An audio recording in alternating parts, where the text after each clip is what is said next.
என்ன தெரியுமா கேக்குறேன்ல, இது என்ன தெரியுமா? இல்ல தெரியல, சொல்லுங்க. என்னுடைய ஆயுள் ரே. என்ன வழியில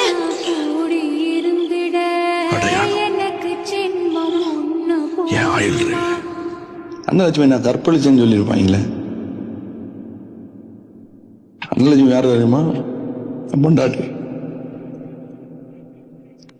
என்னை பெத்தா அவ என் கூட இருந்திருந்தா நான் இங்க வந்திருக்க மாட்டேன்.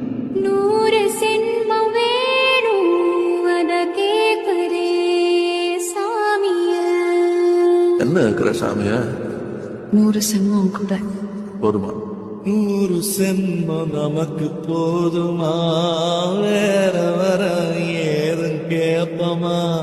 சகாவரம் கேப்போம் அந்த சாமிய, அந்த சாமிய.